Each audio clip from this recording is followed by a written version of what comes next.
quiero ser nada el que habló.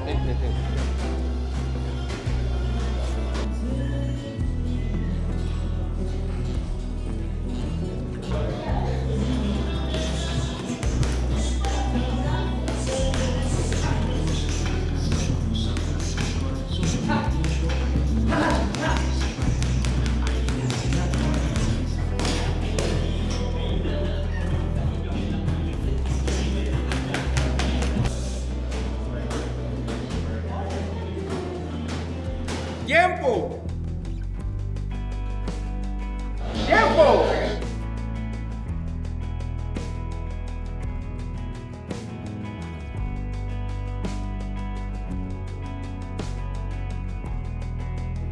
¡Tiempo! When they throw that jab, it's easy. Or your left, on la izquierda. Okay.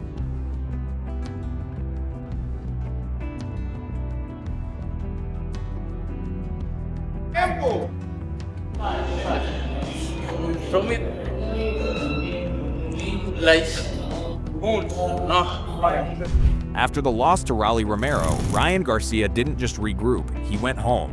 And that's the part people are overlooking. Ryan rejoining Canelo's camp and training under Eddy Reynoso isn't some random shakeup, it's a return to the place where his growth actually made sense. Situations, and obviously Canelo's ring IQ is very, very good, and I took a lot of stuff from that, and it's something that you just internalize and see, and you know how to do, you know what I mean? Just like Mayweather, you just do it. You know, you just be great just by, you know, you have to have a good feel for the game. And I think I do, especially now. So I'll be probably taking in just those memories of watching somebody that's a superstar and knowing how to handle it. And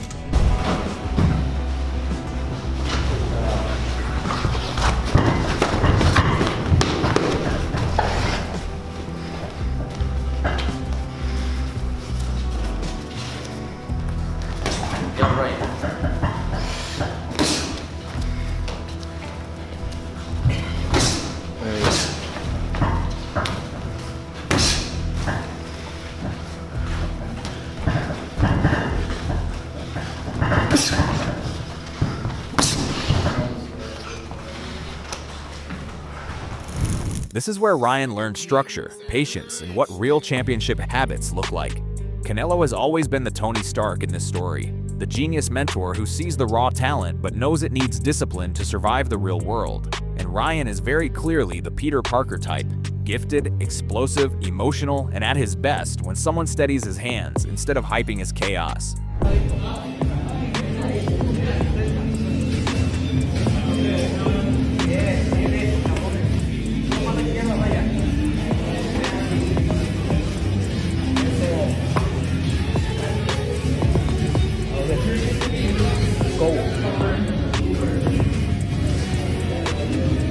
Even strong.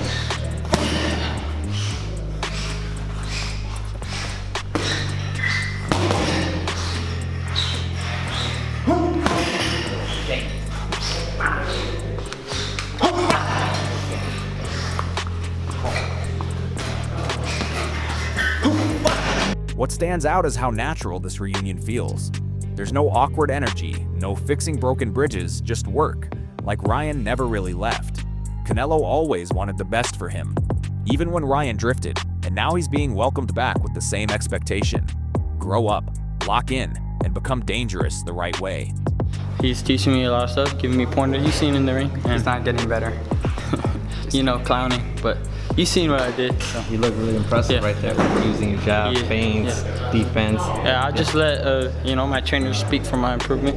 I know what I'm doing, but you gotta stay focused, gotta keep going. Do you feel different? Do you feel better? Oh, way better. I mean, like, I'm way more focused. Nobody could come in the gym without, you know, nobody saying anything. So everything's been so, you know, professional, and I know how to be a champion now because I see it right in front of me.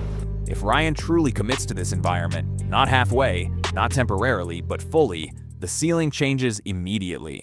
Canelo's camp doesn't just sharpen skills, it eliminates bad habits, and that's been Ryan's biggest enemy.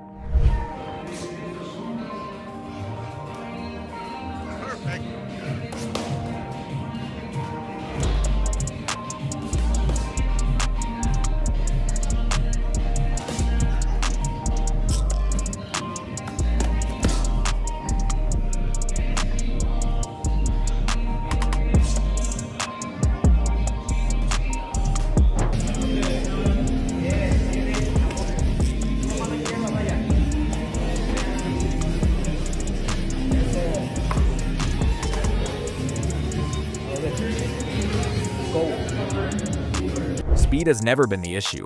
Power has never been the issue. Control has. And if Ryan sticks with Canelo and Reynoso, learns how to pace himself, defend after attacking, and fight with intention instead of emotion, there's honestly zero margin left for opponents to exploit. This isn't a reset. It's a return to the formula that made people believe Ryan Garcia could be special in the first place.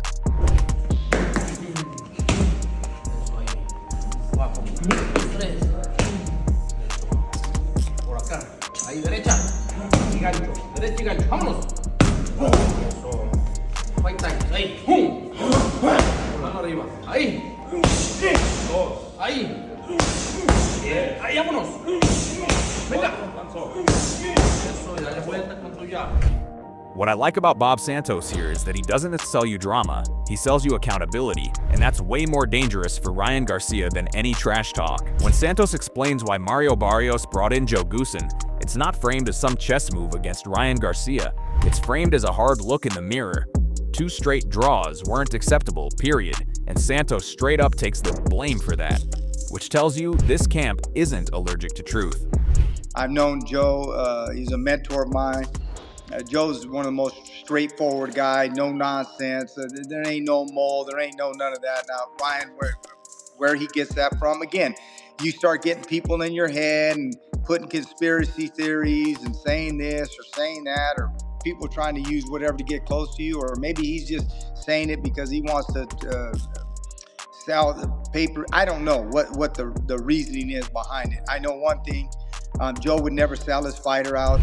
When he talks about the Pacquiao fight, he shuts down the shell-shocked narrative immediately, reminding everyone Barrios has already been on massive stages with Tank, Thurman, and Manny Pacquiao, so nerves weren't the issue, clarity was. Too many voices, too many ideas, not enough urgency. That's why the Goossen move matters. One voice, one general, no noise. And when Santos addresses the whole mole talk, he basically laughs it off with experience, saying knowing tendencies isn't betrayal, it's boxing. Every trainer who spent time with a fighter knows habits, but fights aren't won with secrets, they're won with execution. The part that really lands is when Santos flips the pressure back on Ryan. But I know what he's capable of. I know if he prepares. I know if he listens to Joe in the corner and does what he needs to do with his physical capabilities. I think he has a variety of things that Ryan Garcia can't do. Ryan Garcia, has yet to win a world championship, and Ryan Garcia has not fought the level of competition that Mario Barrios has. He makes it clear Ryan isn't looking past anyone because after the Rolly Romero loss, his career doesn't allow that luxury. Santos frames this fight as a crossroads moment for Ryan. Not hype, not content, but legacy. Either you prove you belong at world level or you drift into the almost category forever. And when he breaks down the matchup, calling it 65-35, depending on which Barrios shows up, that's not disrespect. That's confidence rooted in experience, size, versatility, and rounds against elite opposition. Santos isn't promising domination. He's promising preparedness. And in boxing, that's usually the side that sleeps best the night before the fight. And I got to believe he's getting down to business. And I got to believe that he knows that his career is on the line, and this is his shot at another opportunity for a world championship. And he wants to solidify his legacy. You want to be the guy that, yeah, you made a lot of money in the sport, but you never won a world championship? Right. Those things are going through his mind. And the tone shifts again when Jeff Mayweather jumps in. Because Jeff doesn't sound impressed, emotional, or invested in narratives, he sounds like a guy squinting at the matchup asking one cold question. Which version of Ryan Garcia are we actually getting? I like that he doesn't dance around it. Jeff keeps circling that uncertainty like it's the whole fight, and honestly, he's not wrong. When he says this matchup depends entirely on Ryan showing up all together, that's veteran code for talent being there but reliability being missing. And notice how he talks about Mario Barrios. No hype, no dismissal, just smart, solid, can punch, knows what he's doing. That's dangerous praise, because it means Jeff sees Barrios as the kind of fighter who won't beat himself while waiting for Ryan to decide who he wants to be that night. So would you say that, so do you like this fight for Ryan right now? Yes or no? You basically just... I mean, if I was on his team, yeah, I would love it. But for you, if I'm not on his team, I mean, I'm just being honest. He should not be fighting for a world title. And he's just coming off a loss. But the reality is what I said before. social media is the reason why. Because Mario Barrios, even though he's a champion, he needs Ryan Garcia to get a big payday. The part that really cuts is when Jeff questions why Ryan is even in a title fight right now, coming off a loss. That's not hate, that's old school boxing logic crashing into modern boxing economics. Jeff basically shrugs and says the quiet part out loud. Star power bends the rules and Barrios benefits financially. But the ring doesn't care about follower counts. When he points to Ryan's biggest issue being mental, not physical, I nod, because Jeff isn't calling him weak. He's calling him unpredictable. Calm fighters usually fight better, Jeff says, but Ryan plays mind games so well even observers don't know when it's real. That's not praise or criticism, it's a warning label. And when Jeff ultimately leans Barrios, it's not because Ryan lacks tools, it's because consistency beats volatility more often than highlights do. Jeff isn't saying Ryan can't win. He's saying Barrios doesn't need miracles, just time. And if this fight stretches, discipline starts whispering louder than speed. Well, I think if Ryan doesn't win this fight, and I'm not gonna say his career is over, but he definitely should not be fighting for another world championship no time soon. Ryan is a brilliant fighter. I'm not saying that he's a bad fighter or anything, but he's a brilliant fighter, and I mean, probably got one of the best left hooks in boxing history. So would you be yelling, throw the hook? I think I would be. That's his bread and butter. So that's what he needs to do. And right after Jeff Mayweather leaves us sitting in that uncomfortable space of talent versus trust, the conversation widens and gets louder when Paulie Malignaggi, Chris Algieri, and Robert Garcia jump in. Because now it's not just about whether Ryan Garcia can win, it's about whether boxing even cares if he's earned the right to try. Paulie wastes zero time pretending this sport runs on fairness, basically saying stardom eats rule books for breakfast. And honestly, that line lands because we've all seen it happen. When Paulie compares this moment to George Foreman cashing in on legacy and star power, it's not praise. It's an indictment of how opportunity works when money talks louder than merit. And then he goes nuclear on Mario Barrios, calling him vulnerable, which is wild, but also explains why this fight even exists in the first place. It's interesting. I wish things would just be held accountable and then just held by the rules, just so there's a standard. I'm not hating on the fight because I actually think Ryan Garcia knocks out Barrios. I think Barrios is horrible as a champion, maybe the worst champion I've ever seen in my lifetime anyway. I don't know if anybody's got any other worse guys than that, but don't mention me because there's no shot he would have won a round against me in my era, let alone the fight. But Chris Algieri pushes it further, framing the whole matchup as boxing rewarding failure upward. And that's where the tension spikes, because now Ryan isn't just fighting Barrios, he's fighting the idea that popularity keeps bailing him out. Meanwhile, Robert Garcia slides in like the adult in the room, reminding everyone that Barrios might not be flashy, but he's durable, disciplined, and still standing when chaos passes through. I love how Robert points out that Ryan's gifts are obvious but conditional, because speed and power only matter if you actually use them, and that's been the recurring mystery. The panel keeps circling the same uncomfortable truth from different angles. This fight only makes sense because boxing allows it to. Ryan is a star chasing a shortcut. Barrios is a champion people think they can skip past, and the sport shrugs and says, sure, let's see what happens. That's why this matchup feels less like a title fight and more like a referendum. Not just on Ryan Garcia, but on what boxing rewards in 2025. Barrios is probably the luckiest guy, when it comes to being a world champion and getting the big fights, because everybody wants to fight him, everybody wants to beat him, everybody thinks they could beat him. But when the bell rings, Barrios is a fighter, he's a warrior, he prepares himself. He might not be the most talented fighter, but he's in there. Paulie, hopefully he is investing his money. He's like Destiny's Child. He's a survivor. So when you stack all of this together, this fight stops being about hype clips or press conference energy and turns into a straight-up identity check. Ryan Garcia is standing at the crossroads between chaos and control, between being the most gifted question mark in boxing, or finally becoming the finished product people have been projecting for years.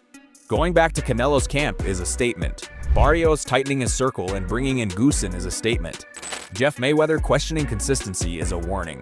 Paulie and Algieri calling out the business side of boxing is the backdrop. Nothing here is accidental. One side is betting on structure, rounds, and patience. The other is betting on timing, speed, and whether maturity finally shows up on fight night. And that's why this matchup is dangerous in both directions. If Ryan locks in, this can look like a breakthrough. If he drifts, Barrios doesn't need to be spectacular, he just needs to be present. That's the tension. That's the gamble. Now I want to hear from you. Does Ryan's return to discipline change everything? Or does Barrios' steadiness break the illusion once the rounds stack up? Drop your take in the comments. Let's really talk about it. And yo, don't ever forget to like, share, and subscribe to Boxing Headquarters. See you in the next one.